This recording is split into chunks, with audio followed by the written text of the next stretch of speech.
Halo guys, assalamualaikum warahmatullahi wabarakatuh.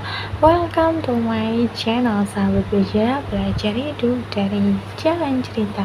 Seperti biasa, kita buat mantun dulu.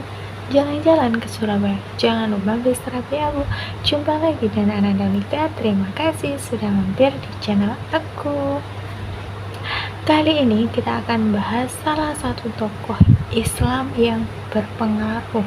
Siapakah dia? So nggak usah berlama-lama, happy watching.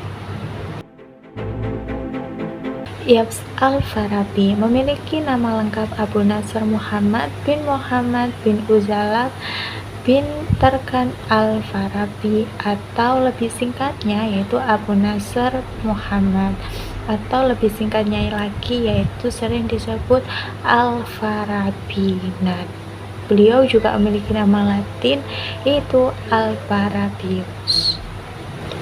Beliau lahir kurang lebih pada tahun 872 Masehi. Ayahnya itu berasal dari Turki. Ada juga sumber lain yang mengatakan bahwa ayahnya ini juga berdarah Persia, sedangkan ibunya itu berdarah asli Turki. Nah, aja nih teman-teman, bahwa wilayah Farab ini merupakan sebuah dataran yang subur di sepanjang sungai Sirdaria. Nah, ini merupakan pusat dari kebudayaan penting di jalur sutra pada waktu itu. Di kota inilah Al-Farabi masa kecilnya itu dimulai dari sini. Mungkin itulah dia disebut sebagai Al-Farabi. Di kota inilah Al-Farab atau Al-Farabi ini mendapat pendidikan awalnya. Nah, dia mulailah itu belajar berbagai bahasa, mulai dari Arab, Turki, bahkan Persia.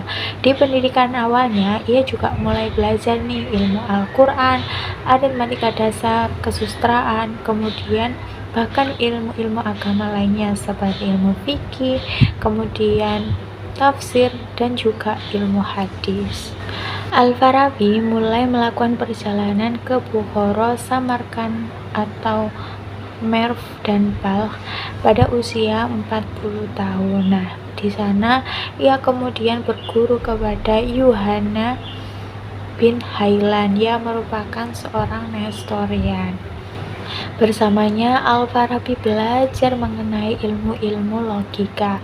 Nah, kemudian suatu saat itu Yuhana ini melakukan perjalanan ke Haran. Nah, Al-Farabi juga mengikutinya pada saat itu, dan di sana di mana Haran ini itu merupakan sebuah pusat kebudayaan Yunani di Asia Kecil. Dan saat itu Al-Farabi kemudian di sanalah ia mempelajari berbagai ilmu seperti ilmu astronomi Persia, India, Babilonia, dan juga Khaldea. Sekembalinya dari Haran, Al-Farabi kemudian tinggallah itu beberapa lama di Baghdad, dan ia juga berguru kepada Abu Bisr Mata bin Yunus dan juga belajar tata bahasa bersama Ibnu Al-Sarraj. Di Baghdad, Al-Farabi berkenalah itu dengan beberapa pemikir-pemikir Yunani kuno seperti Plato, kemudian Aristoteles, dan berusaha menggabungkanlah itu pemikiran-pemikiran tersebut dengan pemikiran-pemikiran Islamnya. Ia berniat untuk membuat sebuah pemerintah yang ideal. Al-Farabi menuliskan berbagai karyanya mulai dari epistemologi, metafisika, logika, kemudian matematika, sains atau filsafat alam, ilmu politik, kemudian tata bahasa, dan juga musik. Namun, minat Al-Farabi yang paling besar itu adalah dalam bidang pendidikan. Karyanya yang paling terkenal itu adalah yang berjudul Ihya Al-Ulum, yang merupakan pemikirannya yang paling banyak dikutip dan diterjemahkan dalam bahasa asing. Nah, Al-Farabi sendiri itu juga dijuluki sebagai guru kedua setelah Aristoteles. Nah, saat dinasti Buyid yang memerintah pada tahun 941 sampai 942 Masehi ini menyebabkan kekacauan politik. Akhirnya pada tahun 945 Masehi, Al-Farabi ini kemudian melarikan diri ke wilayah Aleppo. Nah, di sana ia kemudian diterima nih oleh penguasa Hamadid, yaitu Saif al-Daulah. Di sanalah Al-Farabi kemudian memilih untuk tinggal, dan di usia tuanya ia kemudian menetap di Damaskus dan wafat pada tahun 950 Masehi pada usia 80 tahun. Lalu apa saja sih pemikiran dan juga pengaruh dari Al-Farabi? Kita bahas. Al-Farabi dipandang sebagai filsuf pertama Muslim yang mengatakan bahwa filsafat merupakan ilmu yang koheren dalam dunia Islam, bahkan melampaui filsafat dari skolastik Neoplatonisme warisan Alexandria dan juga filsafat peripatetik Aristotelian yang berkembang di Syria. Warna Neoplatonisme pemikiran Al-Farabi ini terlihat pada skema emanasi yang merupakan sentral dalam kosmologinya. Meskipun pandangannya jauh lebih maju daripada sistem planet yang diajukan Ptolemeus, adapun warna Aristotelian menjadi warna umum dari pemikiran Al-Farabi.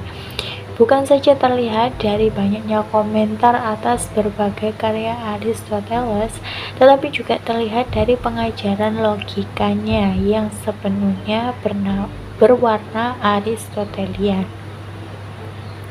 Memang, selain berbagai karya dasar seperti Ihsan al-Ulum, Risalah Fima yang bagi Ayyutaqaddam Qabla Ta'allum al-Falsafah dan Falsafah Aristotelis, penguasaan Al-Farabi atas naskah-naskah Aristoteles nampak jelas dalam komentarnya atas Organon. Penguasaan Al-Farabi atas filsafat Aristoteles, khususnya logika, membuat ia mendapat julukan Al-Mu'allim Al-Tsani atau guru kedua setelah Aristoteles. Selain Aristoteles dan Ptolemeus, karya-karya dari Al-Farabi itu juga dipengaruhi oleh pemikiran-pemikiran dari Plato, kemudian Alexander Aphrodiseus, Galen, Proclus, dan juga Porphyrios. Nah, sedangkan pengaruh Al-Farabi ini juga berpengaruh pada generasi-generasi berikutnya seperti Ibn Rushd, Ibn Sina, Abu Hayyan al-Tahwidi, dan masih banyak pemikir-pemikir non-muslim lainnya. Karya-karya Al-Farabi ini banyak sekali, mulai dari metafisika dan juga kosmologi, psikologi dan kejiwaan, logika dan filsafat, yang termasuk di dalamnya itu ada matematika dan juga filsafat alam. Yang pertama ada pemikiran tentang warga negara. Nah, menurut Al-Farabi, warga negara itu merupakan unsur yang paling pokok dalam suatu negara yang diikuti dengan prinsip-prinsip dan juga dasar-dasar sebagai titik awal dari terbentuknya suatu negara. Keberadaan dari warga negara itu sangat penting karena menentukan sifat maupun corak dari negara yang akan dibangun. Menurut Al-Farabi, kualitas dan juga perkembangan dari suatu negara ya nantinya ditentukan oleh warga negara itu sendiri. Bahkan mereka juga bisa memilih pemimpin itu dari yang paling unggul dan paling sempurna di antara mereka. Nah, Al-Farabi sendiri itu juga menganalogikan negara itu seperti sebuah organ tubuh manusia yang hierarki dan sempurna, yang terdiri dari jantung, otak, dan juga bagian ketiga. Yang pertama ada jantung. Nah, ini adalah organ sebagai pengatur yang tidak bisa diatur oleh organ-organ yang lain. Kemudian ada juga otak. Nah, Organ otak ini merupakan peringkat kedua. Selain bertugas melayani bagian peringkat pertama, otak juga mengatur organ-organ bagian di bawahnya, yakni organ peringkat ketiga seperti hati, limpa, dan juga organ-organ reproduksi. Nah, lalu organ yang ketiga itu apa? Organ bagian ketiga itu adalah organ terbawah. Ini hanya bertugas mendukung dan melayani organ dari bagian atasnya. Al-Farabi juga membagi negara ke dalam 5 bentuk, yaitu yang pertama ada negara utama. Nah, negara ini itu dipimpin oleh seperti seorang nabi ataupun filsuf yang penduduknya itu merasakan kebahagiaan di dalamnya.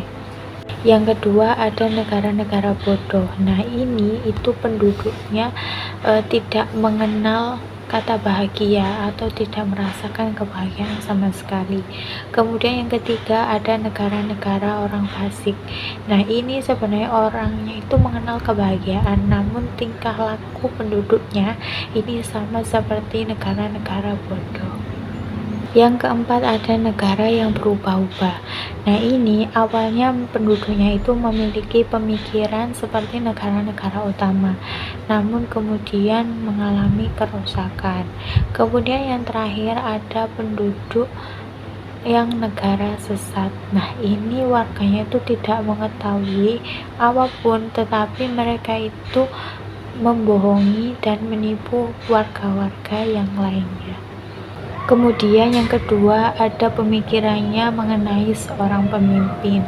Sama seperti yang aku jabarkan di sebelumnya, bahwa menurut Al-Farabi suatu pemimpin itu dapat diambil dari orang yang paling unggul dan paling sempurna di antara warga negara yang lainnya.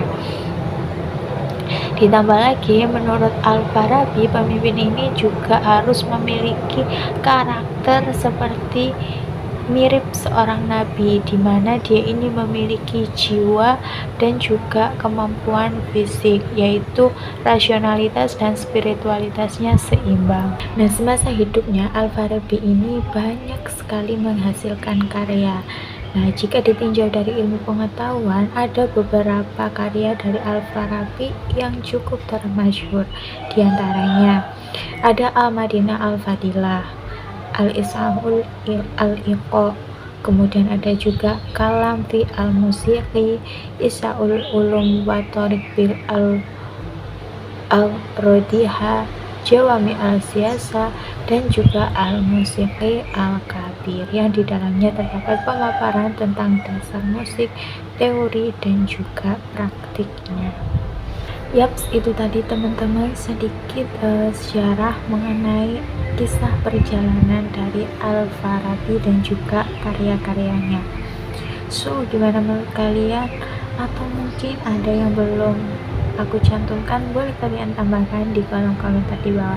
Terima kasih buat yang sudah nonton dari awal hingga akhir. Mohon maaf bila ada kekurangan.